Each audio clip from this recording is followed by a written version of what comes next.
Monsieur le Président du jury, chers membres du jury, chef de la Shekinah, Shalom. Je suis le frère Emmanuel et je suis chargé de vous présenter les autres membres de mon groupe, ainsi que le plan de notre exposé et bien sûr d'entamer les premières parties de notre exposé. À côté de moi, vous avez le serviteur Tin, ensuite vient le serviteur Irie David et enfin le serviteur Kofi Raphaël. Nous sommes tous issus de la famille Isaac, la deuxième famille du département des hommes. Et ce matin, nous allons vous présenter notre exposé qui a pour thème le patriarche Isaac. Et comme plan pour présenter notre exposé, nous avons choisi en première partie de vous présenter l'auteur du livre, en deuxième partie le contexte historique, en troisième partie le thème central du livre, en quatrième partie nous allons faire un résumé en 5 lignes, en cinquième partie nous allons vous présenter 5 bons exemples sur le récit du patriarche Isaac, en sixième partie nous allons vous présenter 3 mauvais exemples sur le récit du patriarche Isaac. Et enfin, en septième partie, nous allons donner l'apport de l'étude du livre sur petit A, le foyer, petit B, l'éducation de nos enfants et petit C, l'église. Sans transition aucune, passons au vif du sujet. Par la première partie, l'auteur du livre, il faut noter que le texte soumis à notre étude est tiré du livre de la Genèse, du chapitre 26 au chapitre 35. Et que la Genèse fait partie des 5 livres qu'on appelle les livres du Pentateuque, à savoir Genèse, Exode, Lévitique, Nombre et Deutéronome. Et ces 5 livres-là sont attribués au prophète Moïse. Alors nous pouvons conclure que le livre de la Genèse a pour auteur le prophète Moïse. Passons à présent au contexte historique. Il est bien de savoir que le mot Genèse veut dire commencement, origine. Et que la Genèse est le premier livre de l'Ancien Testament. La Genèse est le livre qui relate bon nombre d'événements importants, à savoir la création du monde, la chute d'Adam et Ève, le déluge au temps de Noé. Et aussi, la Genèse présente le portrait de nombreux personnages d'Israël qu'on appelle les patriarches. Au rang de ceux-ci, nous pouvons citer Abraham, Isaac et Jacob. En effet, Dieu va choisir un homme du nom d'Abraham et sa femme Sarah, et il va leur faire la promesse dans leur vieillesse d'avoir un fils qu'on va appeler le fils de la promesse, Isaac. Je passe actuellement à présent la parole au serviteur Tin pour la suite de la présentation. Merci, jeune frère. Le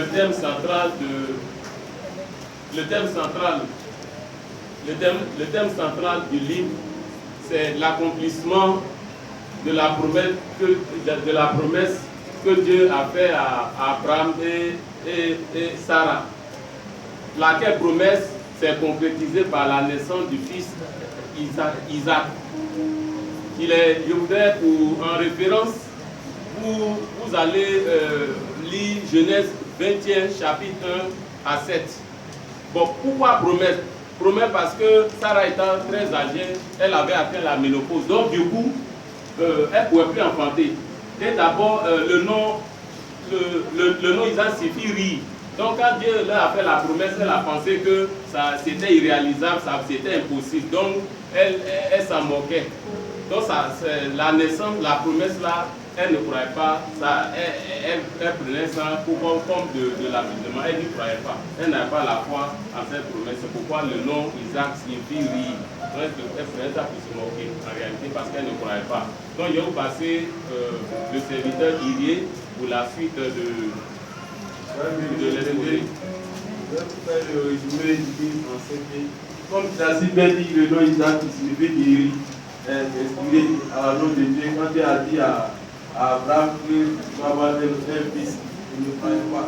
Il s'est dit d'avancer en âge, ainsi que sa femme Sarah, parce qu'il avait 100 ans et sa femme avait 90 ans. Donc, ici, on peut voir ça dans le livre de Genèse 17, verset 17. Isaac, fils de la promesse, prit pour femme Rebecca, fille de Laban, avec laquelle il eut deux fils, Ésaü et Jacob.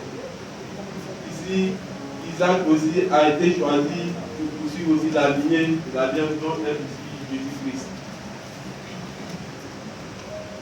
Je vais vous donner les 5 bons exemples du livre. Ici, on peut parler de la manifestation de l'amour Isaac envers Abimelech et Aoussad et Picor. On voit ici qu'ils ont fait parler avec Isaac. Dans les trous, ils venaient refermer les trous d'Isaac. Et après ça, ils ont vu que Dieu était avec Isaac. Donc, ils sont venus se repentir à Isaac. Et Isaac ne s'est pas mis en colère. Il a organisé une fête. Il a fait une fête, il a donné à manger, à boire et tout. Donc ici, il a manifesté l'amour. On peut voir ça dans le livre de Genèse 26 au verset 30. Ensuite, il a obéi. Isaac a obéi à la voix de Dieu. Parce qu'il avait la famille. Et les gens partaient en Égypte pour chercher du pain à se nourrir. Et Dieu lui a fait la promesse de rester. Il a obéi à la voix de Dieu. Et il n'est pas parti, il est resté. Dieu lui a demandé de rester, il est resté. On peut voir ça dans le livre de Genèse 26 au verset 6. Il a été aussi patient, persévérant. Parce que sa femme n'enfantait pas, elle était stérile. Mais avec la prière, il a demandé à Dieu de donner, et Dieu lui a donné un enfant. On peut voir aussi dans le livre de Genèse 26, au verset 25 à 25. Et aussi, on peut parler de la reconnaissance. Ceux qui ont fait la reconnaissance d'Isaac envers Dieu. Avant Dieu lui a fait tous ces biens et autres, il a bâti un hôtel à Dieu. Il a bâti un hôtel à Dieu, on peut voir ça au chapitre 26, Genèse 26, au verset 5. Donc là, je vais passer la parole au serviteur Raphaël. Béni au nom de Jésus-Christ. En dépit des bons exemples, il y a aussi des mauvais exemples au nom de 3 que je vais libérer.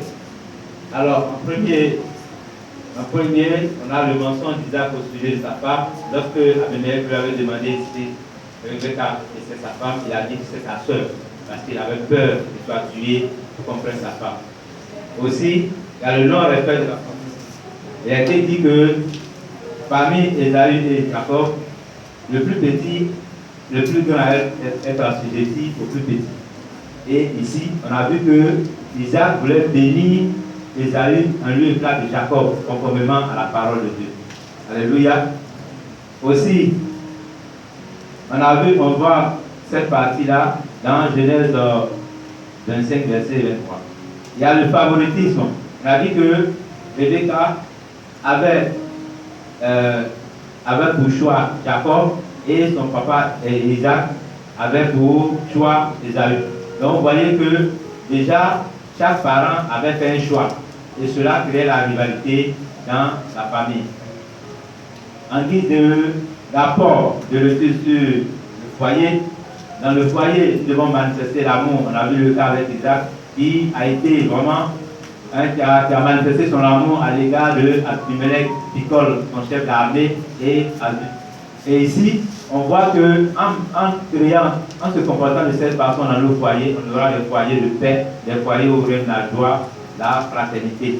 Parce qu'on ne se met pas ensemble, parce que pour créer la zizanie, pour créer les difficultés. Aussi, dans le foyer, nous devons être patients et persévérants. La patience nous permet, comme Isaac l'a fait, il ne croyait pas avoir, certainement Abraham ne devait pas avoir les enfants, il ne croyait pas. Mais avec la patience et la persévérance, il a pu avoir le fils, la réalisation de cette promesse-là, qui est Isaac. Et aussi, devant être reconnaissant à Dieu pour tout ce que Dieu fait pour nous. Ce n'est pas évident que dans le foyer, tu aies des enfants. Mais Dieu a fait à la grâce qu'il y a eu des enfants. Il faut être reconnaissant à Dieu. Il faut bénir le nom du Seigneur, quelle que soit la situation. Soyez reconnaissant en toute situation. Et aussi, nous devons être obéissants à la voix de Dieu. Dieu a demandé à Isaac de demeurer à Guérar et c'est là qu'il va le bénir. Il a été obéissant à la voix de Dieu, il a été béni et c'est ce qui a suscité la jalousie des Philistins à travers Abimelech. Et nous aussi dans nos foyers, nous devons être obéissants à Dieu. Ce que Dieu va nous dire, nous ne devons pas prendre des décisions de façon hasardeuse. Lorsqu'il a une situation, il faut consulter Dieu en toutes circonstances. Aussi, le pardon, quelles que soient les circonstances. Quelqu'un qui a été méchant envers toi, qui t'a même chassé, qui t'a même dit des paroles de méchanceté, et la personne va venir vers toi pour dire comment je veux qu'on se réconcilie, je veux qu'on dise l'alliance, ce n'est pas évident, ce n'est pas la grâce, ce n'est la grâce de Dieu. Donc vraiment, soyons pardonnons à nos ennemis pour que règne la paix, pour que règne la joie. Alléluia. Amen. Et aussi, nous allons dans la forme de ce livre sur nos enfants. Alors, nous avons des enfants. c'est Dieu qui nous a donné ses enfants. Nous devons bénir nos enfants. Ce qui sort de sa bouche à propos de tes enfants va agir sur tes enfants. Nous devons bénir nos enfants, nous ne devons point les maudire. Et c'est pour cela que chaque instant, nous devons prier pour nos enfants, nous devons les exhorter à marcher selon la voie de Dieu, c'est ce que Dieu nous demande de faire. Aussi, nous devons aimer nos enfants de façon équitable. C'est vrai, ici on a vu Isaac et Rebecca, chacun a choisi sa part. Mais nous devons, quant à nous, être équitables dans la manifestation de l'amour à l'égard de nos enfants. Que de Dieu, soyons équitables dans la manifestation de l'amour envers nos enfants. Aussi, au niveau de l'Église, nous avons eu la chance d'appartenir à cette merveilleuse mission, la Shekinah de Jésus-Christ. Nous devons être reconnaissants à nos autorités ecclésiastiques. Chaque jour, Dieu nous demande, c'est Dieu qui a établi ces autorités. Nous devons les aimer, les chérir, contribuer à l'avancement de cette œuvre par nos moyens financiers, matériels et par la présence de nos familles. Alléluia. Nous devons aussi pratiquer le fruit de l'esprit. Le fruit de l'esprit, c'est la manifestation de l'amour, la paix, la joie et la bénignité. Alléluia. Nous devons aussi manifester la bonté à travers nos frères, sans attendre quoi que ce soit en retour. Parce que Dieu nous dit, faites du bien tant que cela dépend de vous. C'est Dieu qui bénit, et en le faisant, nous serons aussi bénis au nom de Jésus. Amen. Merci pour votre... Ainsi qu'enfin est posé, nous sommes maintenant soumis à vos questions, critiques et éventuelles suggestions. Merci de votre attention. Shalom. 53, 39 secondes.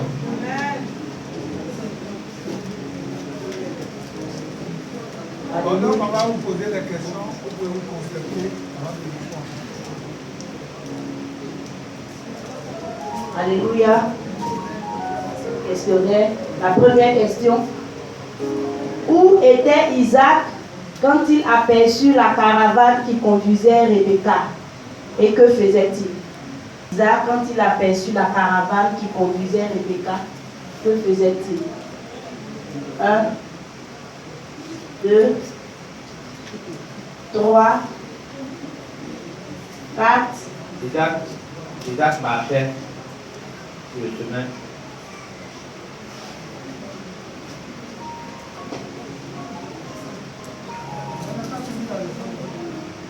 Lorsqu'il a aperçu la caravane et Rebecca qui venait.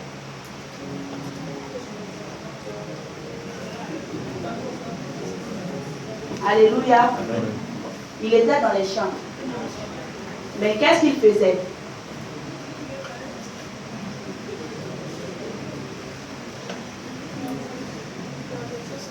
Un, 2, 3, 4 et 5. Isaac méditait.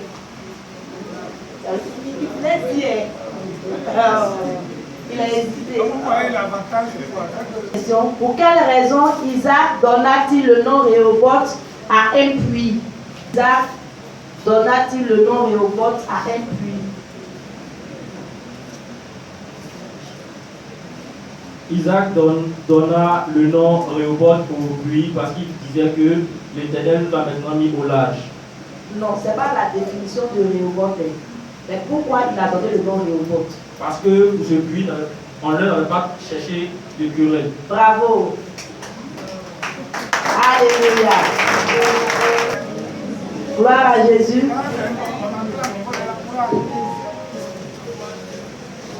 3. 3. Pendant combien de temps le couple formé par Isaac et Rebecca a-t-il attendu avant d'avoir des enfants?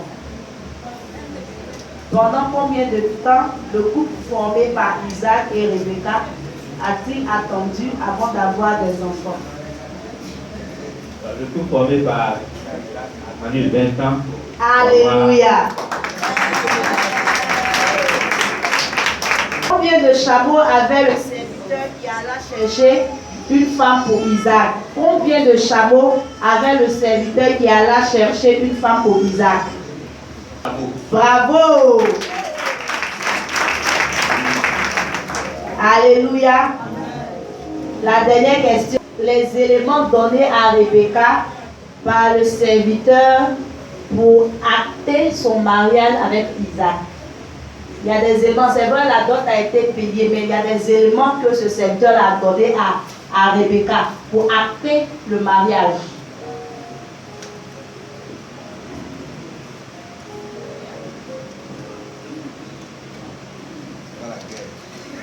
Un, deux.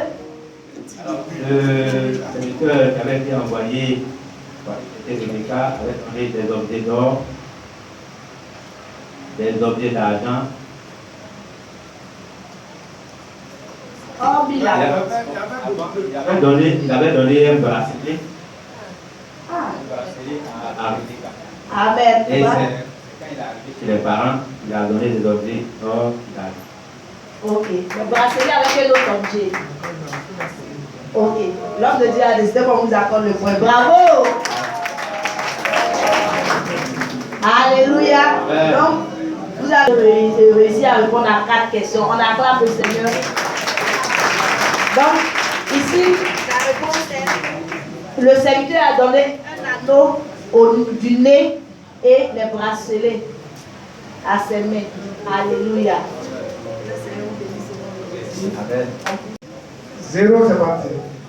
Chers membres de Jérémie, soyez bénis. Peuple de Dieu, soyez bénis. Ici, je me nomme Wadio Assis Emmanuel. C'est le serviteur Emmanuel. Alléluia, comme tout le monde le connaît. Je vais présenter les membres de mon groupe, la famille Abraham. Il y a le serviteur Wadio Emmanuel, serviteur Betty, serviteur Bois Eric, serviteur Tate, serviteur Trabi, serviteur Tado et serviteur Grand. Que Dieu nous bénisse. Je vais passer le micro à le serviteur. Alléluia, soyez bénis au nom de Dieu.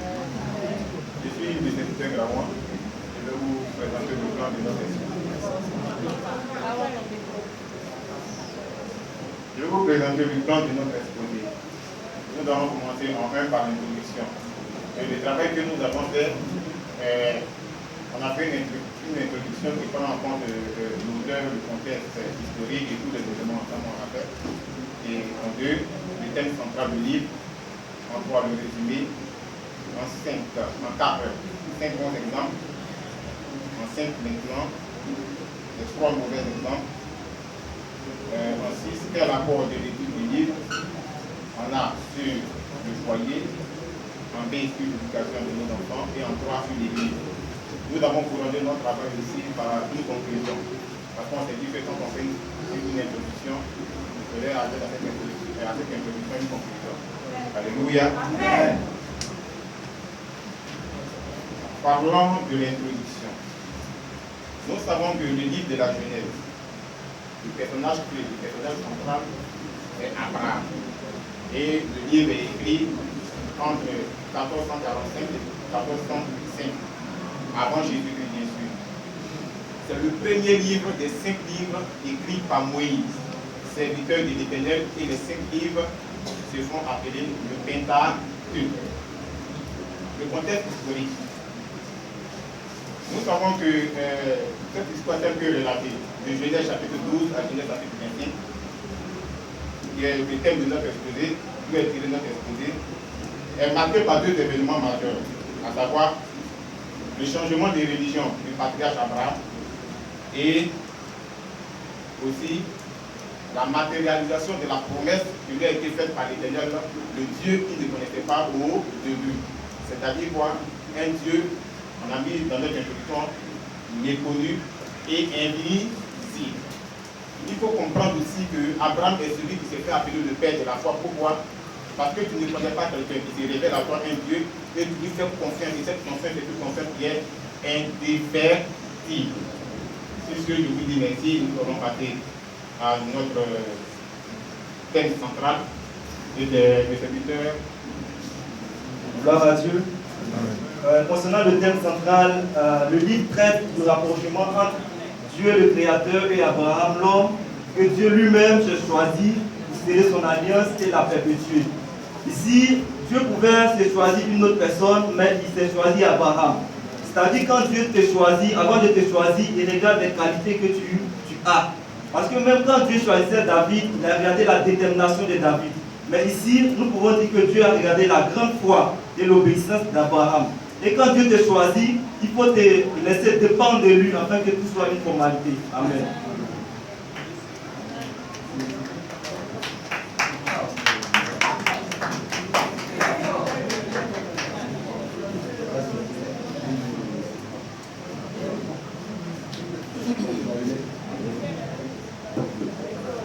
Je suis serviteur Vitra. Je vais vous faire le résumé. Concernant le résumé, je vais me faire aider aussi par le frère qui va le traduire tantôt en anglais. Espérance, comme toute espérance. Hoping against hope.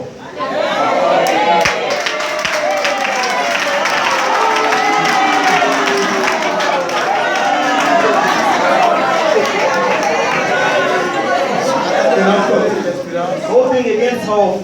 Abraham quitte sa patrie. Abraham left his homeland. Et voyage vers une nouvelle terre. He traveled to a new promised land. Fermement ainsi. Firmly believing À une grande nation. in a good nation. Et une prospérité nombreuse. In a numerous prosperity. Par son obéissance. By his obedience. Et sa foi en Dieu. In faith in God. Merci. Thank you.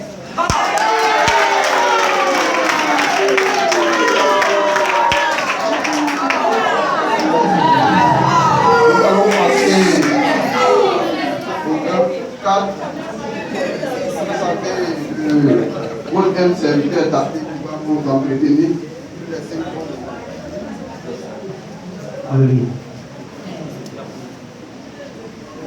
Nous allons prendre le premier exemple, l'obéissance à la voix de Dieu. Bien aimé, quand on parle de l'obéissance à la voix de Dieu, lorsque Dieu a parlé à Abraham, il dit, quitte ta patrie, va à une destination inconnue. Il n'a pas hésité. Il a obéi à sa parole. C'est comme ça, en tant que chrétien, nous devons obéir à la parole de Dieu pour pouvoir entrer dans nos grâces, dans nos bénédictions. Nous pouvons voir ça dans Genèse 12, verset 4. Les membres du jury, nous avons mis Genèse 11, verset 4. Il y avait une erreur. Donc, vous pouvez rectifier Genèse 12, verset 4. Le deuxième bon exemple, action de grâce d'Abraham. Bien aimé, Abraham n'a pas entendu ta voix des millions ou bien des milliards avant de poser l'action de grâce. Lorsque le Seigneur lui a dit, voici le pays que je vous donne, il a bâti là déjà un hôtel. Quand nous sommes à l'église, quel que soit ce que nous avons, ce que Dieu fait pour nous, nous devons toujours rendre gloire à Dieu. Lui, il a dit, il s'est bien fait. Le troisième bon exemple, Abraham eut confiance en Dieu quant à la promesse d'enfantement. Bien aimé, quand le Seigneur te promet quelque chose, mets toujours ta confiance en lui. Quel que soit le temps que ça va mettre, tu vas rentrer dans tes grâces, dans tes bénédictions. C'est ce que Abraham a fait. Pendant combien d'années il est rentré dans tes grâces? Le 4 exemple. Abraham accepte de donner son fils unique et il obéit à la voix de Dieu. Bien aimé, aujourd'hui, nous entendons que Abraham a eu à sacrifier son fils unique, son seul fils unique. Aujourd'hui, nous venons à l'église. On dit qu'il y a une offrande à faire. Nous sommes en saison pluvieuse. Il te reste 1000 francs dans ta poche. Et tu te demandes, en donnant ces 1000 francs, de faire comment pour aller à la maison. Ne regarde pas comment tu vas faire pour aller à la maison. Donne le pied. Et en sortant, ton frère peut te dire, mon frère, tiens 2000 francs, après ça.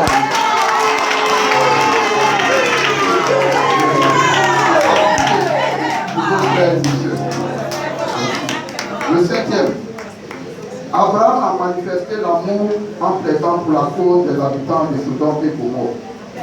Bien aimé, la partie là, nous avons illustré ça en image un peu, que je peux vous montrer.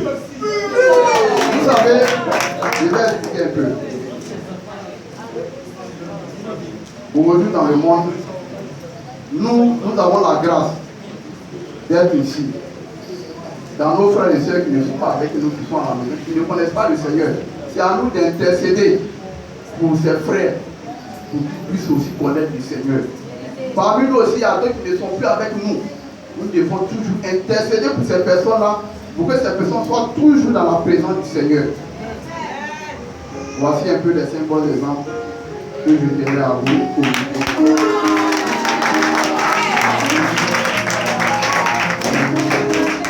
Alléluia. Nous allons passer au mauvais exemple. Ici, Abraham ment sur la relation avec sa femme Sarah. Alléluia.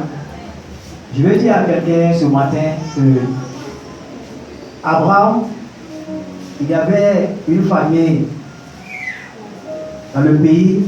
Donc Abraham et sa femme allaient en Égypte. Et Abraham a vu que sa femme était belle de figure. Et Abraham a dit à sa femme, ma femme, il faut qu'on soit un. Il faut qu'on se parle. Parce que si on ne se parle pas, quand on va arriver, ils vont dire que c'est ta femme. Et ces personnes-là, ils vont me tuer. Bien aimé, ici, il veut dire à quelqu'un, quel que soit dans notre foyer, s'il y a un problème qui vient devant nous, il faut qu'on mette Dieu au devant. Alléluia. Il ne faut pas avoir peur. Parce que si tu as peur, c'est comme tu as mis Dieu de côté. Alléluia. Et encore, le verset, je vais donner le verset, Genèse 12, verset 11 à 12. Alléluia. Nous allons passer au deuxième mauvais exemple. Ici, Abraham écouta sa femme et décide d'aller avec la servante Agar. Alléluia. Ici, Sarah disait à Abraham que Dieu m'a rendu stérile. Je ne veux pas d'enfant. Mais ici, je vais te dire, pour qu'on puisse avoir un enfant, il faut que je vais donner ma servante. Il faut aller avec ma servante. Là, elle va faire des enfants pour nous. Frères et sœurs, je vais dire à une femme ici, je vais dire à un homme ici, ne pousse pas ton mari d'aller prendre sa servante. Sinon, on appelle ça un bamba dans le foyer. Alléluia. Un bamba dans le foyer. Parce que ça va venir. Alléluia. Par son comportement, parce que là, Sarah a dit à Abraham d'aller envers sa servante. Donc je vais dire à quelqu'un, où s'assoient nos parents, ils vont dire ta femme ne fait pas enfant, il faut aller au dehors pour aller prendre une autre femme. Je vais conseiller à quelqu'un, ne le fais pas, parce que Dieu est Dieu. Alléluia. Quel que soit le problème, Dieu va faire. Alléluia. Et en troisième position, on va parler encore le doute d'Abraham. Alléluia. Face au ange de Dieu. Dieu a promis un enfant à Abraham et sa femme. Là, je vais dire à Abraham, tu vas enfanter. Abraham a commencé, Abraham est tombé sur sa face, il a commencé à rire dans son cœur. Alléluia. Abraham se disait que moi je suis vieux, j'ai 100 ans, ma femme a 90 ans. Est-ce que cela peut réaliser? Alléluia. Mais bien aimé, quel que soit tout ce que Dieu vous a promis, si tu crois, tu attends par la foi, tu vas recevoir au nom de Jésus. Alléluia. Bonjour, peuple de la Shekinah, bonjour à tous les membres du jury, et bonjour à notre leader, Papa Sois-Moulin. Quel rapport de l'étude du livre sur notre foyer? L'impact de la vie d'Abraham nous ramène à l'accomplissement irréparable entre l'époux et l'épouse dans le foyer sans exclure Dieu dans la prise de décision. Référence Genèse 12, verset 13, Genèse 16, verset 5 à 6. Alléluia. Et lorsqu'on parle de foyer ici, on parle de trois piliers, l'homme, la femme et Dieu. Alléluia. Et quand on parle de foyer, la vie d'Abraham nous montre la représentation, la révélation d'un foyer. Alléluia. Et quand on parle de foyer, on parle de l'homme qui trouve le bonheur dans ce foyer. Et s'il n'y a pas de bonheur, c'est que la femme a quelque chose. Alléluia. Excusez-moi de l'expliquer ici, c'est très important. Or, la femme, c'est la femme qui maintient le foyer. Et dans un foyer, on trouve le bonheur à cause de la femme. Et la Bible dit, l'homme trouvera le bonheur qui est droit une femme. Alléluia. Voilà. Donc la femme sage, c'est elle qui bâtit sa maison. Et la femme insensée, c'est elle qui remet sa maison. Laissez-moi vous dire quelque chose. Que dans Proverbe 31, verset 10, que la femme vertueuse, chaque femme peut lire la femme vertueuse parce que chaque matin tu te réveilles. Quand tu lis la femme vertueuse, tu montres le caractère de la femme dans un foyer. Donc c'est ça. Alléluia. Sur l'éducation de nos enfants. La vie d'Abraham nous invite à expliquer à nos enfants des valeurs clés et des mal de Dieu, d'où l'obéissance à l'autorité de Dieu que représente le parent. Alléluia. Abraham avait une vision. Et Abraham avait une vision et Sarah avait une vision à côté de son mari. Mais quand Abraham avait un père, lorsque son père est mort, Dieu se révèle à Abraham. Or, la Bible dit qu'il est le Dieu des orphelins. Abraham était fils. Et le fils, il devient un enfant. Et lorsque son papa meurt, il n'a plus de repère. Il n'a plus de père. Donc, il n'a plus de repère. Donc, Dieu se révèle à lui en tant qu'un père. Donc, c'est pour dire dans Éphésiens 6, verset 2.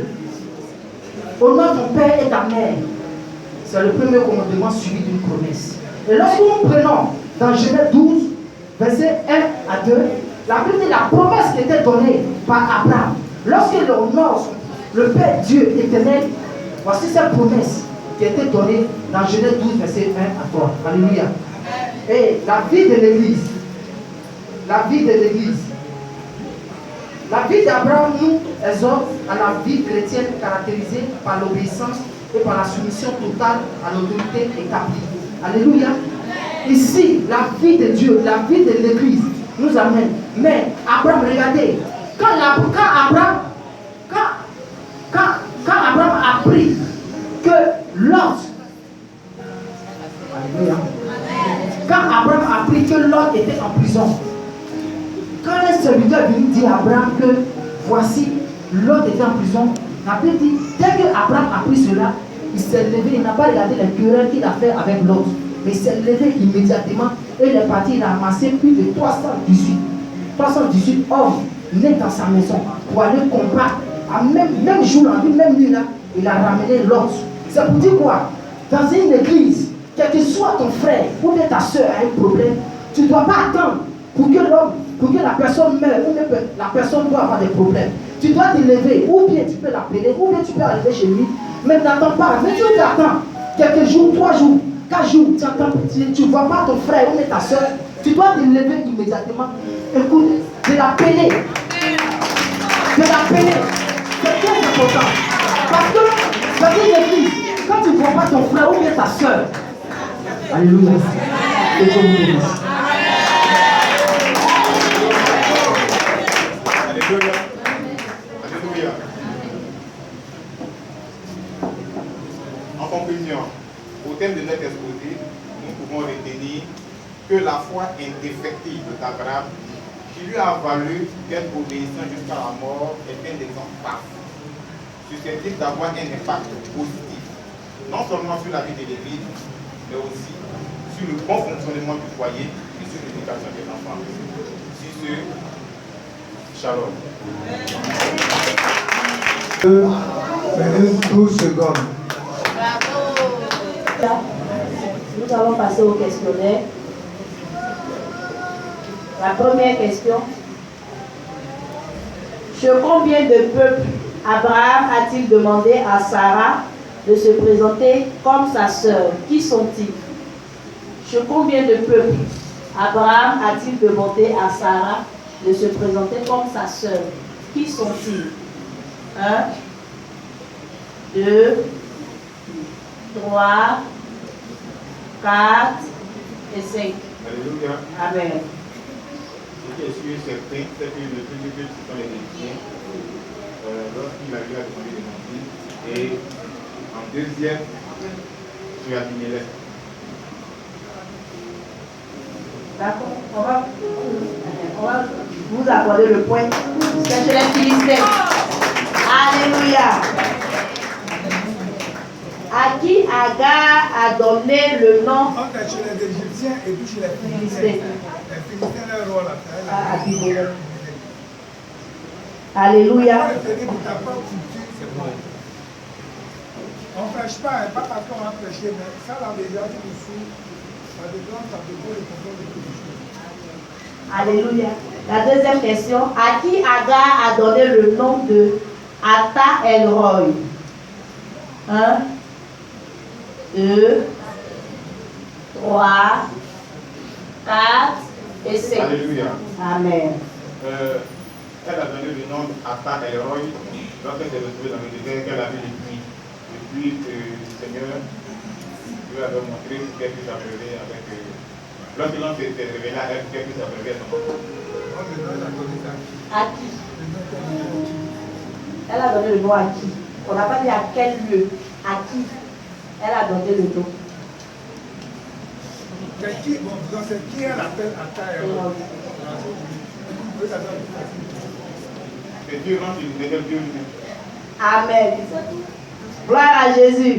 Très bonne réponse. Elles sont bien acclamer le Seigneur. Alléluia. Troisième question. À quel âge Abraham fut circoncis? À quel âge Abraham fut circoncis? 1, 2, 3, 4. Alléluia. Amen. Bon, Abraham fut circoncis.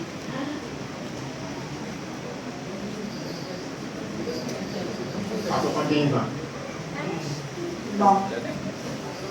Abraham fut circoncis à 99 ans.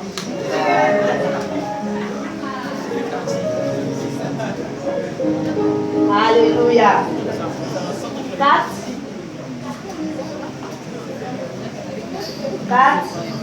Qui est le père de Sarah, femme d'Abraham? Et non. Qui est le père? Jean-Baptiste? Non. Nachor, lui, était le frère d'Abraham. Alors que la Bible dit que Sarah est sœur. Non, c'est la réponse que je suis en train de donner comme ça. Père de Sarah, femme d'Abraham. Qui est le père? Écoutez bien la question, monsieur. La réponse. Oui, sœur d'Abraham. En réalité, Abraham dit, elle est ma sœur, fille de mon père. Donc, son père, c'est Terach. Selon Genèse 20, verset 12. Alléluia. On passe à la cinquième question. On reste concentré, s'il vous plaît.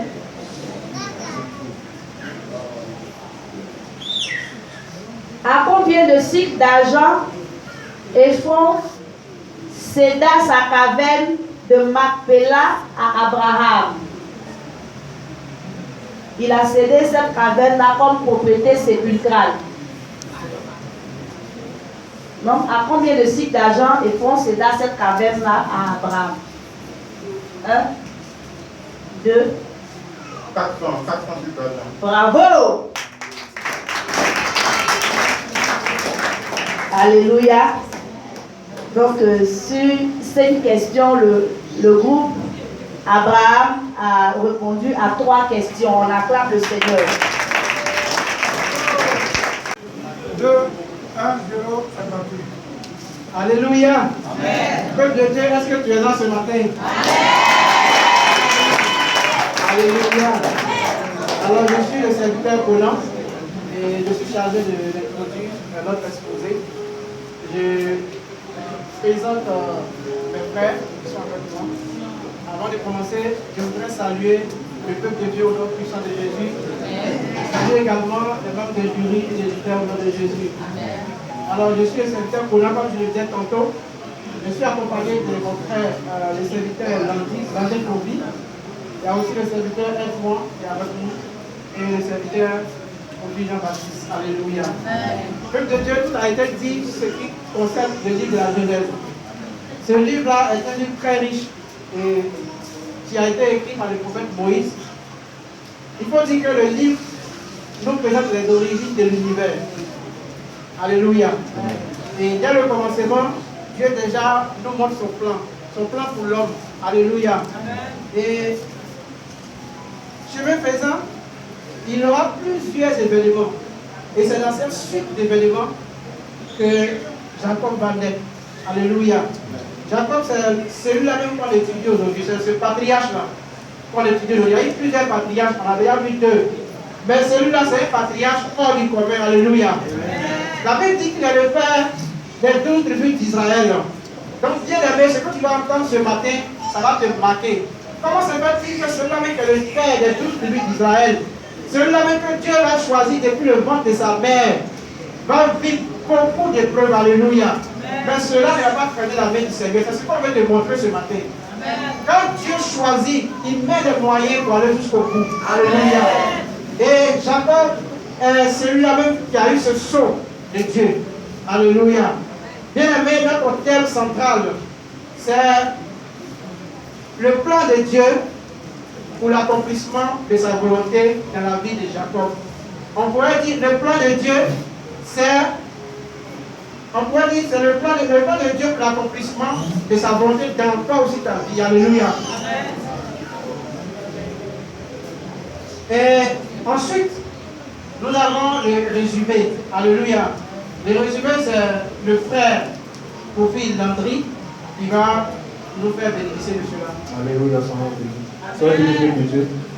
Mais le résumé, c'est que Jacob, pour le dire, Jacob étant jumeau, il est né ils sont les 2 fils avec son frère Isaïe. Mais Dieu avait dit dans la prophétie que le plus petit sera sujet au plus grand. Et dans cette prophétie, nous allons en deux résumer comme ça, que nous retenons que malgré qu'il soit le depuis le ventre de sa mère, par l'éternel Dieu, la vie de Jacob a fait émaillée d'un arbre. Il y a eu trop de difficultés dans sa vie. Et à sa bénédiction, à cause de l'influence de son nom, alléluia, étant usurpateur, voleur, trompeur, nous pouvons voir dans Genèse 27, verset 35 à 37. Mais aidé par la divine providence, Jacob prend conscience de cette identité, l'usine vient réclamer changement. Cette décision lui vaudra sa délivrance après sa lutte avec l'ange de Dieu. Alléluia. Amen. Il faut dire qu'avant que le nom Jacob soit transformé en Israël, l'ange a apparu à Jacob dans la forêt. Et puis l'ange a dit, Jacob a lutté avec l'ange. Il a dit, tant que tu ne me bénis pas, je ne vais pas te laisser. Il a dit, laisse-moi partir parce que l'aurore est proche. Il a dit, bon d'accord, je vais changer ton nom Jacob et je vais t'appeler Israël. On va plus t'appeler Jacob, mais on va t'appeler Israël. Alléluia. Amen. Et son identité fut transformée. Et c'est de lui qui est né les 12 tribus d'Israël. Donc nous pouvons dire que Jacob est comment dirais-je, est le père des 12 tribus d'Israël. Que Dieu vous bénisse.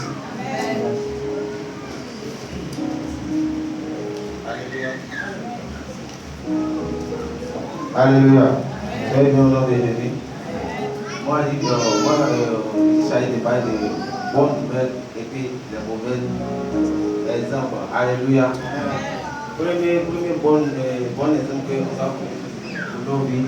Ici, la Bible nous parle dans Genèse 25, verset 27. Alléluia. On nous dit que Jacob est resté tranquille. Alléluia. Il était resté calme. Alléluia. Et puis il parle toujours de son temps de la présence de Dieu. Alléluia. Ici, on veut nous apprendre simplement que les enfants de Dieu que nous sommes, normalement, on va passer notre temps toujours de la présence de Dieu. Alléluia. Pour mettre Dieu au premier plan pour nos vies. Alléluia. Deuxième bon exemple que j'ai parlé avec vous. C'est dans Genèse 28, verset 20 à 22. Alléluia. On dit que quand Jacob partait chez son oncle Nabat, que Dieu s'est révélé à lui. Alléluia. Dieu s'est révélé et puis il était tellement reconnaissant. Alléluia. Et puis quand s'est levé, il n'a pas cherché, il n'a pas dit non. Alors pourquoi véritablement Dieu Dieu me parle et puis mon frère me poursuit, et puis il veut me tuer, et puis mon frère j'ai mon oncle là-bas, alléluia. Il était tellement reconnaissant vis-à-vis de Dieu, alléluia. Deuxième bon exemple, le troisième bon exemple qu'on va prendre pour appliquer dans nos vies. Arrivé au moment donné de la vie de Jacob, il a remarqué que son nom était problème pour lui. Alléluia. Il dit ça doit changer. Alléluia. C'est aussi quand il a voyé le nom de Dieu, Dieu lui-même, il a lutté pour que cela change. Alléluia. Ça veut dire simplement que t'es un enfant de Dieu véritablement. Même quand tu vois quelque chose va pas dans ta vie, véritablement aujourd'hui c'est vrai, tu ne peux pas voir Dieu face à face. Mais ce que tu dois faire dans la prière avec la persévérance. Alléluia. Et puis ton débat est aussi. Alléluia. Quatre bons exemples. Alléluia. Cela se trouve dans la Genèse 36, verset 3 à 5. Alléluia. On dit Jacob a mis sa foi totalement à Dieu. Il a eu confiance à Dieu. Alléluia.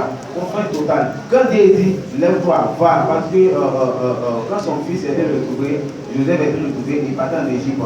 Dieu dit, va, je suis avec toi. Alléluia. Il avait totalement confiance à Dieu qu'il était avec lui totalement. Alléluia. Et c'est un bon exemple que je vous dis. Arrivé à un moment donné de la vie de Jacob, il a vu que son jour approche. Alléluia.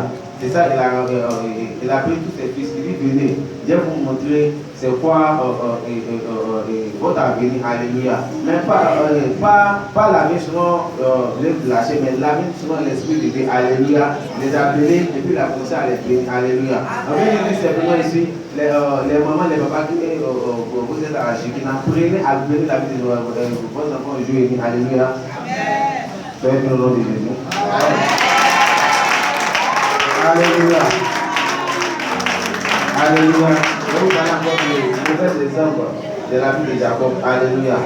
Premier mauvais exemple que je vais vous parler, c'est tiré dans Genèse 27, verset 19. Il a trompé son père. Alléluia.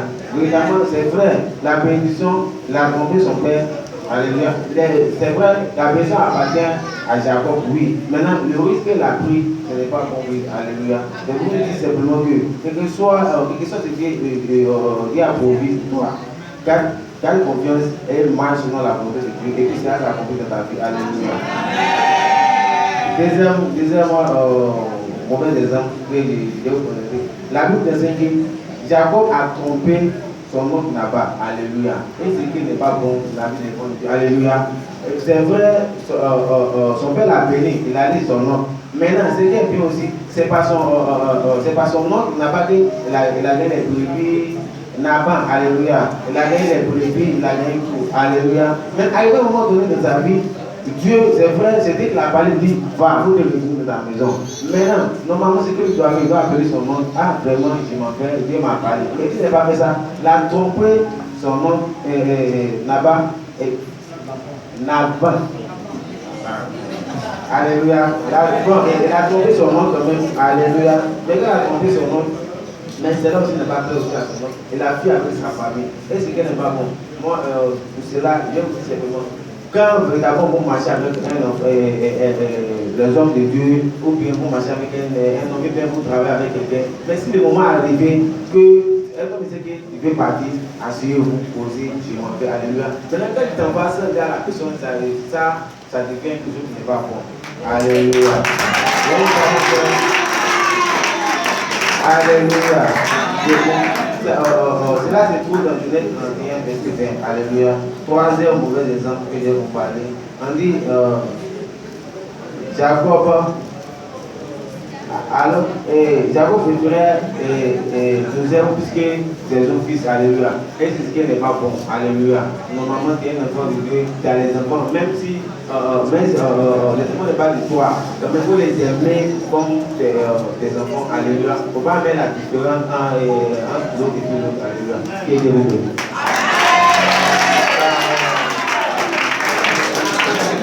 Alléluia. Il a été édifié. Les bons exemples et les mauvais exemples, tout le monde a été édifié. Alléluia. Alors, je suis le frère, le serviteur pour plusieurs baptistes. Je vais poursuivre avec les rapports de cette étude de la vie de patriarche Jacob, devenu Israël, sur l'église, sur le foyer et sur la vie de nos enfants. Alléluia. Sur l'église, nous allons prendre le premier cas dans le livre de Genèse 9, verset 20. La Bible dit que 7 ans ont été aux yeux de Jacob comme quelques jours. Alléluia.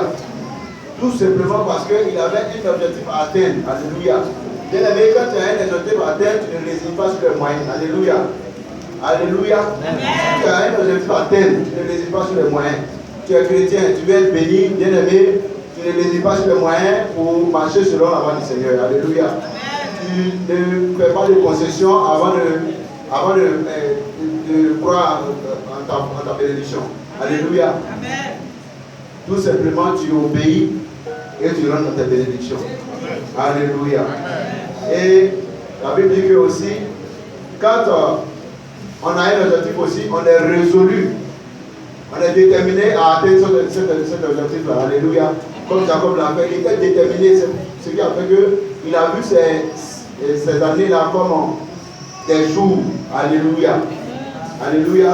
Donc nous sommes chrétiens, nous devons être résolus à faire avancer l'œuvre de Dieu. Alléluia. Nous ne devons pas les nier sur les moyens. Si c'est que ce soit de notre personne qu'on doit donner, si c'est les moyens financiers aussi que nous devons donner, si c'est aussi des matériels que nous pouvons donner pour que l'avancement, pour que l'œuvre de Dieu avance, bien aimé, ça sera pour ta bénédiction. Alléluia. Est-ce que tu dois savoir, l'œuvre de Dieu, c'est toi d'abord. Parce que tu es la première œuvre de Dieu. Alléluia. On continue encore. Je dis que sur l'église encore, dans le livre de Genèse 33, verset 3, la Bible dit que Jacob s'est prosterné 7 fois devant son frère Esau. Alléluia. Bien aimé, il a reconnu qu'il avait un esprit de repentance. Alléluia. Il avait un esprit de repentance et quand il a vu son frère, quand il a quitté son oncle là-bas en venant, et il a vu son frère en route, la Bible dit que lui-même il a dévancé toute sa famille, il s'est mis devant et il s'est procédé 7 fois. Nous devons avoir un esprit repentant vis-à-vis de Dieu. Alléluia. Chaque fois que nous venons dans la présence du Seigneur, il est le seul juste. Alléluia. Nous devons avoir une vie de repentance. Et aussi avoir une bonne dose d'humilité. Bien aimé, Jacob a fait preuve d'humilité là aussi, en se prosternant devant son frère. Il était riche, il avait tous les moyens, mais il n'a pas regardé à ça. Il s'est prosterné pour mériter le pardon de son frère. Donc nous devons avoir aussi une bonne dose d'humilité dans nos assemblées, quelle que soit notre position, nous devons être beaucoup humbles pour que l'amour soit, pour que la paix règne au nom de Jésus. Alléluia. Donc continuons encore pour dire sur le foyer. Alléluia. Sur le foyer, nous pouvons dire dans Genèse 25, verset 2 à 6, que Jacob a peiné à rentrer dans sa destinée à cause du manque de communication entre ses parents depuis sa conception. Alléluia. La Bible dit que quand ils étaient deux dans le ventre de sa maman, ils ont commencé à se frotter et Rebecca est partie consulter. Quand elle est partie consulter, on lui a dit qu'il y a 2 nations dans ton ventre, que le petit va commander le plus grand. Et elle n'a pas dit à son mari. Ce qui a fait que son mari aussi a fait un choix, un mauvais choix de nom pour lui. Alléluia. Un homme qui a influencé toute sa vie. Alléluia. Il a fallu que lui-même prenne conscience pour s'en défaire. Alléluia. Nous pouvons dire aussi sur l'éducation de nos enfants, nous devons faire attention au nom que nous donnons à nos enfants. Alléluia. Nous ne pouvons pas toucher un enfant et puis l'appeler un vaurien. Alléluia. Si tu t'appelles vaurien, il ne vendra rien aussi. Alléluia. Et nous allons dire aussi que les parents que nous sommes devons toujours avoir de bonnes paroles sur la vie de nos enfants. Dans le livre de Genèse, à son chapitre 49, la Bible dit que Jacob a appelé ses enfants et les a bénis au soir de sa vie. Nous n'attendons pas au soir de nos vies. Chaque jour que Dieu fait, ça doit être une prière pour nous, bénir la vie de nos enfants, bénir leur destinée. Donc nous pouvons conclure pour dire que nous pouvons naître avec une grande destinée et puis croupir sous le joug d'une malédiction quelconque. Alléluia. Alléluia. Mais cette situation, cette vie néfaste là peut changer quand nous aurons pris conscience et nous serons résolus à la faire changer. Alléluia. Donc que le Seigneur nous bénisse.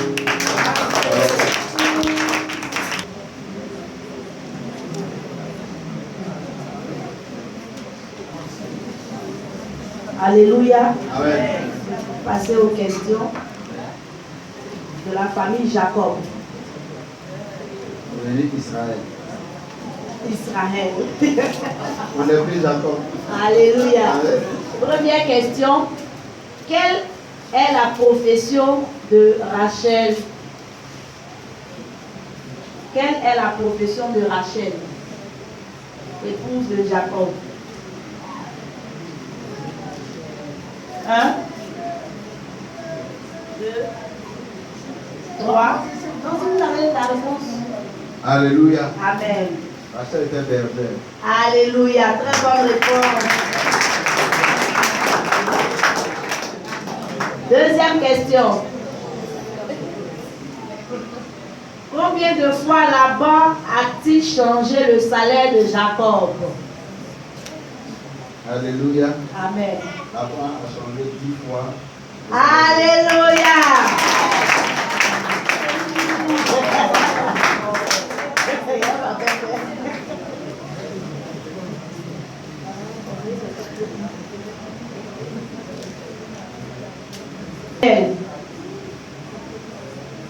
Hein? Alléluia. Amen. Peniel signifie j'ai vu Dieu face à face.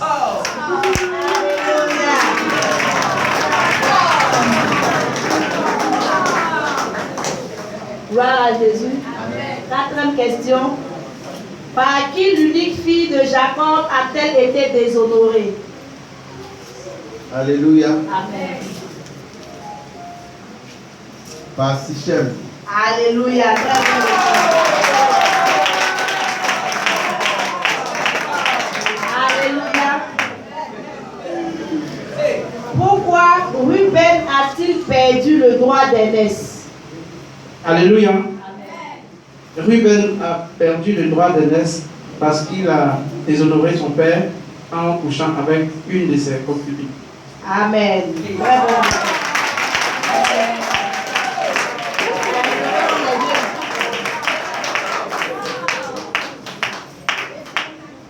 Alléluia. Amen. Que le Seigneur nous bénisse. Je vais faire rapidement les critiques et puis on va passer au kiss. Je voulais féliciter vraiment. Le groupe qui vient de finir, le groupe n'a pas respecté le plan. Je ne sais pas pourquoi. On va voir la feuille de notation. Il y a 1, l'auteur, 2, contexte, 3, thème central. Mais eux, bizarrement, ils ont commencé leur travail par thème central. Je ne sais pas pourquoi.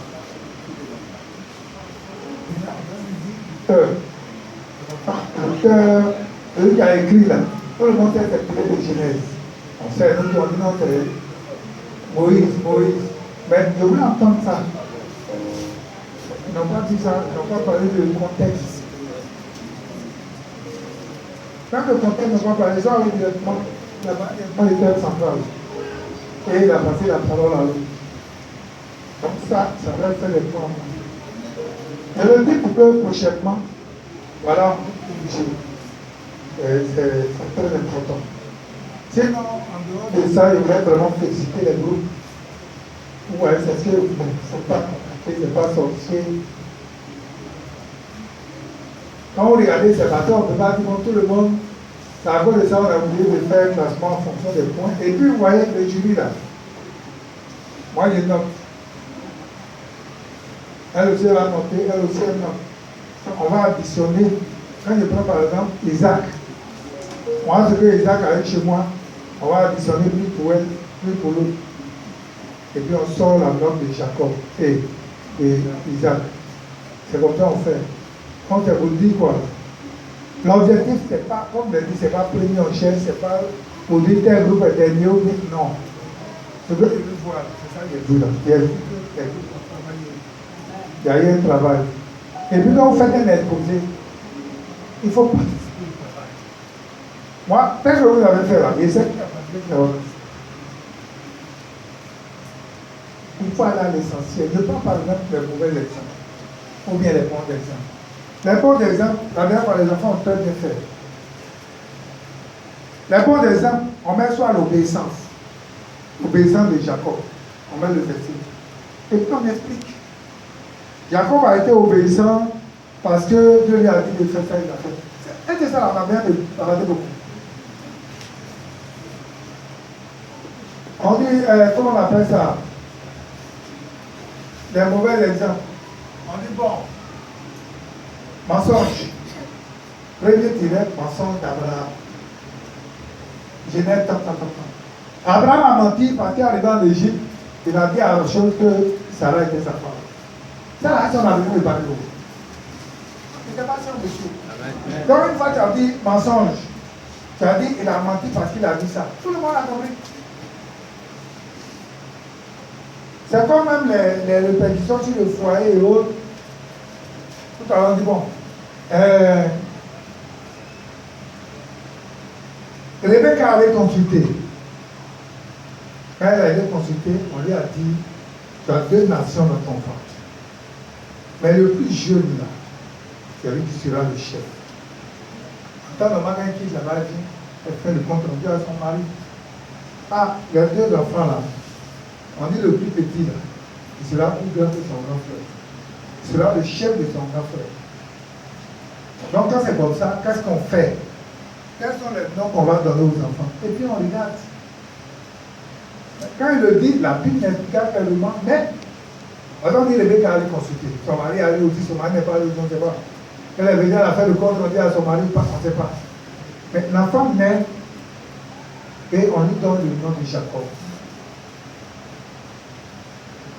Ouais, le nom va influencer sa vie.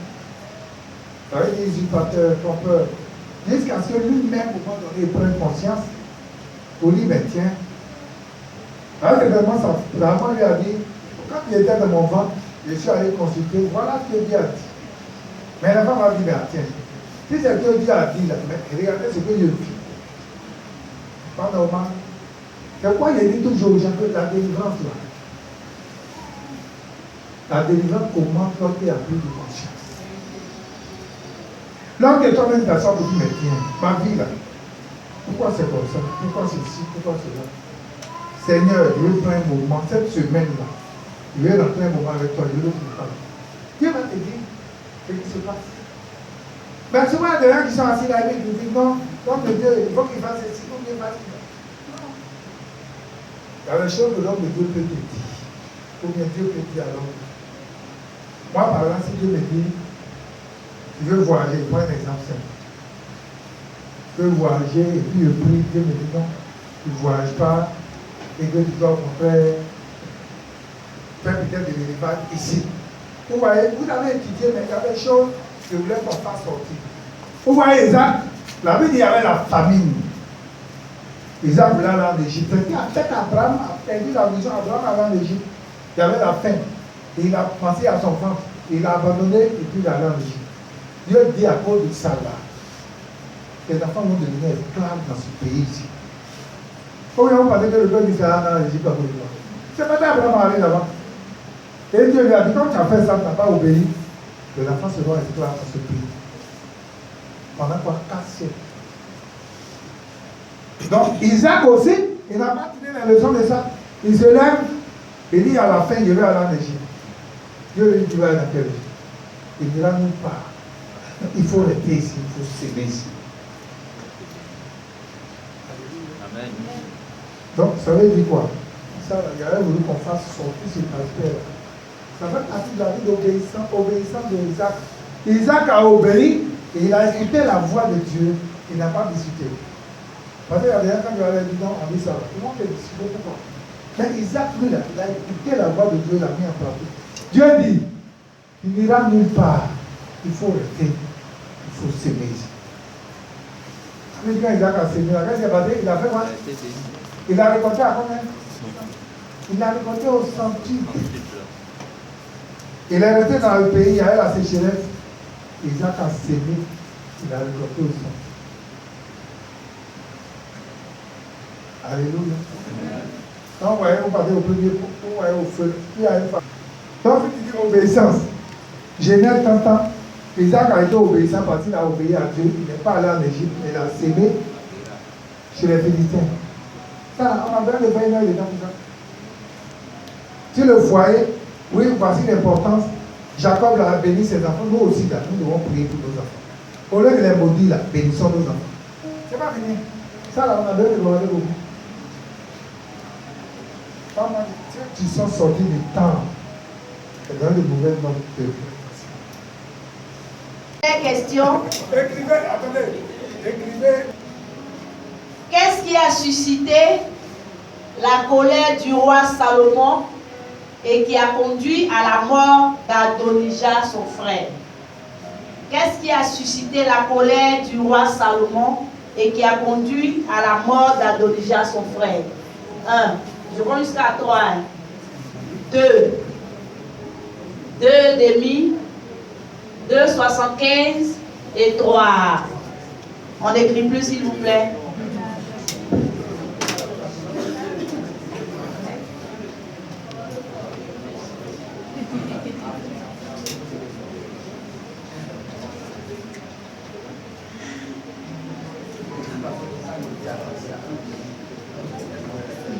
A écrit la prise du pouvoir, c'est ça?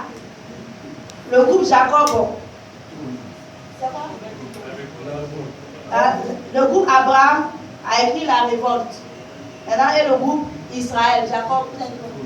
Ah, c'est tout, vous avez écrit comme ça. D'accord. Donc, je donne la réponse. C'est parce que Adonijah a demandé à Abishag, qui était là. Avant que David ne meure, il y avait une jeune fille qu'on a donnée à David. On dit qu'elle était à côté du roi. Mais quand vous lisez la Bible dit que on a demandé que cette jeune fille vient chauffer le roi. Mais écoutez-moi, David n'a pas eu de rapport. C'est qu'on dit. David n'a pas eu de rapport avec cette jeune fille. Donc Adonijah voulait la fille. Donc quand Adonijah est passé par sa maman pour aller donner, pour passer par comment ça s'appelle, Beersheba, pour aller voir le roi, il a dit, mais s'il veut la fille, là, c'est le roi, il veut, c'est le pouvoir, il veut, c'est le trône, il veut. Et il a fait tuer. Alléluia. Donc, personne n'a trouvé.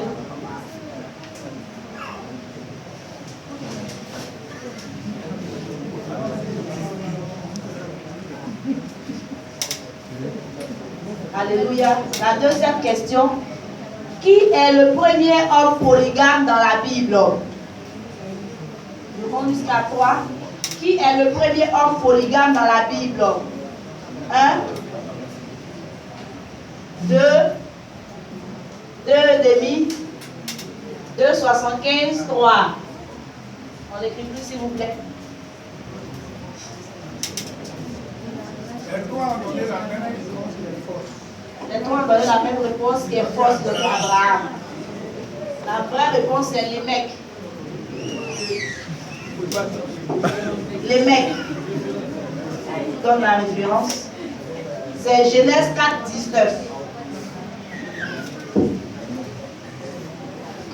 Alléluia. La troisième question. On suit, s'il vous plaît. Un roi était en train d'attaquer le peuple de Dieu lorsque l'Éternel a suscité une attaque dans son pays. Qui était ce roi? Un roi était en train d'attaquer le peuple de Dieu lorsque l'Éternel a suscité une attaque dans son pays. Qui était ce roi? 1, 2, 2 demi. Son nom commence par S.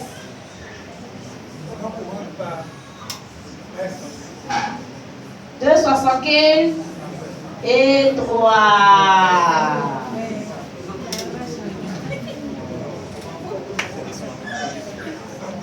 Alléluia. Le groupe Abraham a trouvé Sankerib.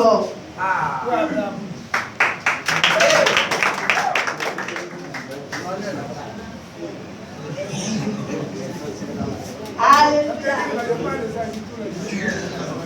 il allait attaquer le roi Sankéry, allait attaquer Israël. A insulté Israël. Et la Bible dit que quand le roi a crié, il était autant de quel roi? Ce qui a fait, Ézéchiel a crié à Dieu. Et Israël lui a dit, tu n'as pas le dit, il ne va pas rentrer. Il devait susciter une armée, une rébellion dans son pays. Et la Bible dit que quand il est retourné, il y avait comme 185 000 morts. Là, il a frappé dans son camp. Il y avait 185 000 morts. Il a arrêté là. Alléluia. Quatrième question. Un roi du livre des juges a coupé les pouces des mains et des pieds de 70 rois. Qui est-il? Un roi du livre des juges. Là, vous avez son nom commence par A. Son nom commence par A. En fait, ce qu'on veut faire, c'est quoi? Vous avez fait travailler au côté. Vous dites dans des bouches de bataille. Donc, on a fait dans les missions. Un roi du livre des juges a coupé les pouces des mains et des pieds de 70 rois. Qui est-il? Je compte jusqu'à 3. 1, 2, 3.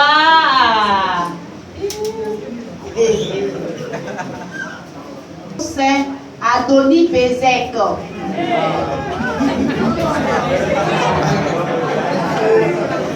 Juge 1, verset 6 à 7. Juge 1, verset 6 à 7. Ok, oui, la quatrième question. Cinquième question. On lit bien cette devinette. Je suis le chef des bergers du roi Saül. Je me trouvais à Nob, dans la présence du Seigneur, quand David arriva avec ses hommes pour demander du pain à manger. J'ai rendu compte à Saül qui, dans sa fureur, passa au tranchant de l'épée Nob, ville sacerdotale. Il me demanda de faire mourir 85 sacrificateurs de l'Éternel. Qui suis-je? Et de quel patriarche suis-je le descendant? Vous dites le nom et vous dites le nom de patriarche. Ce patriarche-là. Son nom commence par D pour vous aider. Son nom commence par D pour vous aider. 1, 2, 2 demi, 2,75, 2,80, 2,90, 2,95, 2,99 et 3. On n'écrit plus.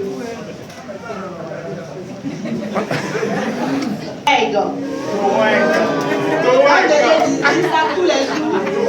Écoutez, il n'y a pas de question concernant. Il n'y a pas de question. Donc c'est lui, il a tué les 85 000 sacrificateurs. 85 sacrificateurs par an. Doeg et Séni. C'est Edom, Esaü. Alléluia. La sixième question. Après le péché de David contre l'Éternel, concernant le dénombrement, le Seigneur lui demanda d'élever un autel. Comment appelle-t-on le lieu? Le lieu où David est allé élever l'autel à l'Éternel. Comment? Où il allait payer une parcelle pour élever un hôtel là. Cet endroit là, on appelle ça comment? Il a acheté une parcelle. Il a acheté une parcelle et je pense jusqu'à 3.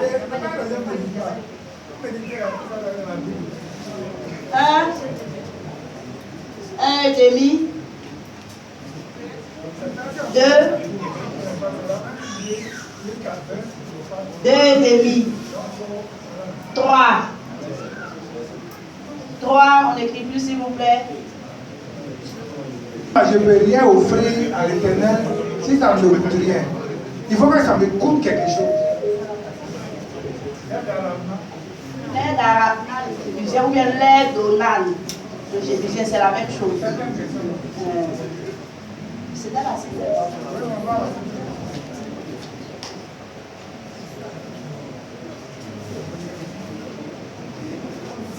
question. Quel était le prophète auteur de cette célèbre question posée au prophète Michée?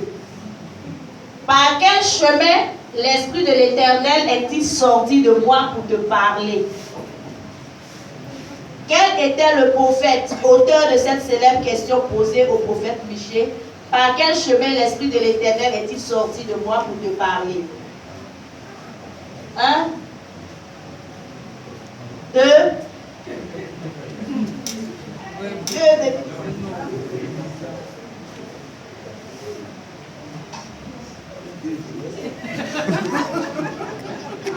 Il faut connaître le contexte. Au temps de Michée, là, quels sont les rois qui devaient aller en guerre? Qui peut me dire avec quel roi, quel roi? Quels sont les deux rois d'Israël qui devaient aller en guerre? Oui. Voilà, ils devaient aller en guerre. Maintenant, on avait dit les prophètes de Baal ont prophétisé la victoire, tant, et puis on a dit non, il faut qu'on fasse. Il a demandé, je la fasse. Il n'y a pas un prophète de l'Éternel ici. Et puis on dit non, il y a un qui est là, qui s'appelle Michée. Et on allait appeler Michée. Mais tous les prophètes qui étaient là, ils avaient prophétisé la victoire et tant. Maintenant, quand ils sont venus, il y a un parmi eux, quand Michée a dit, il a dit quoi? Ils n'ont pas la victoire, ceci, cela et autres. Il a dit non, qu'il ment. Que tu veux Michée, tu n'as pas la vérité. Il a, voilà. Donc, qu'est-ce qu'il a fait? Il dit, c'est ce prophète-là. On veut savoir son nom. C'est un bon prophèt, mais c'est son nom. On a demandé.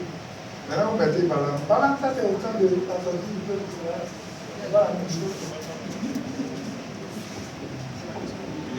Son nom,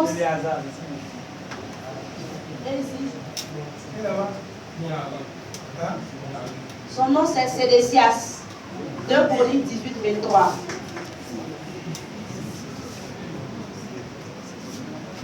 Alléluia. La 8e question.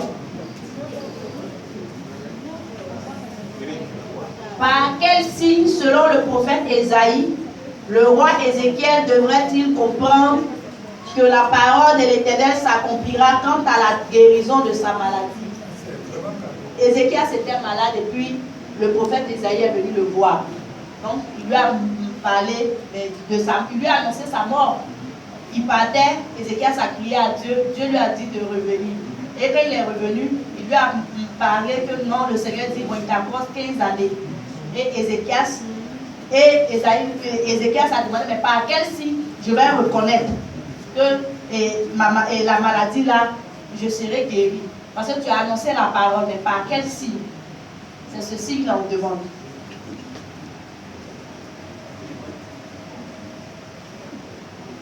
Un.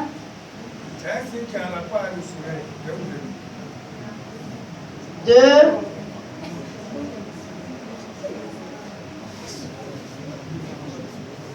Deux et demi. Et 3. Oh. Amen. Alléluia. Israël a mis l'ombre du soleil.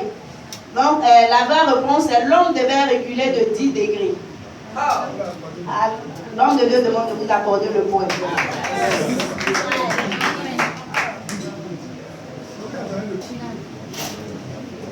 Un roi était en train d'adorer son Dieu. On va poser les mêmes questions aux femmes. Elles sont là, pas qui on va leur poser les mêmes questions.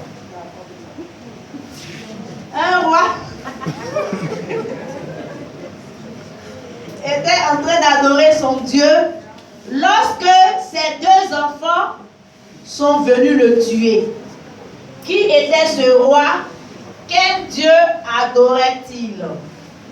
Un roi était en train d'adorer son Dieu lorsque ses deux enfants sont venus le tuer. Qui était ce roi? Quel Dieu adorait-il? 1 et demi. 2. 2 et demi. 2,75. 2,80. On a déjà parlé de ce roi là ici. Amen. On n'écrit plus, s'il vous plaît. Maintenant, on dit son Dieu. Son Dieu. Son Vous n'avez Dieu, pas là, dit son c'est quoi? Dieu. Vous voyez? Elle a un salon. C'est Sankéry. Maintenant, c'est son Dieu là. On dit qu'il était en train. Quand il est retourné tout à l'heure, il a dit qu'il est venu à la porte de Jérusalem. Et puis Dieu dit, il est suscité. Puis il n'a pas un plaisir.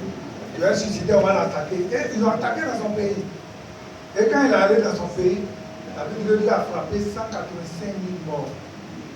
Et il allait se prosterner en train d'attendre son Dieu. Il s'appelait quoi? Son Dieu commence par M.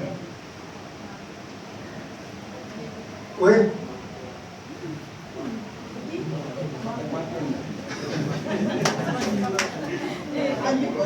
Les dieux là, il a prêché ici un jour, tous les dieux païens. Son Dieu s'appelle Nisroch. Alléluia. Donc il s'agit de. Donc il s'agit de Sankéry. Ok. C'est quelle famille? Ok. Donc, il s'agit de Sankéry qui adorait son dieu Nisroch et qui a été tué par ses deux enfants Adramélec et Charester.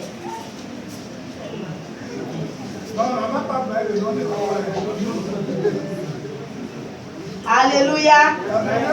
La dernière question. Quelle malédiction fatiguait la famille d'Abraham? Quelle au pluriel? Malédiction au pluriel. Quelle malédiction fatiguait la famille d'Abraham? 1, 2.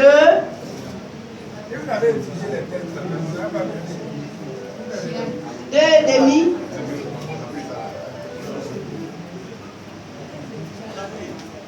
3, on n'écrit plus. C'est bon, c'est fini.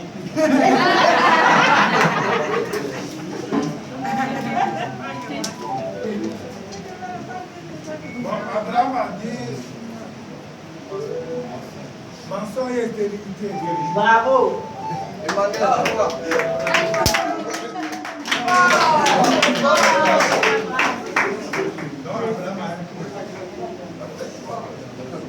Isaac, Israël a répondu mensonge.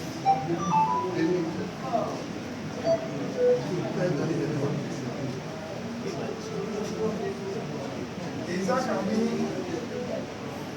stérilité, mensonge et pas trompé.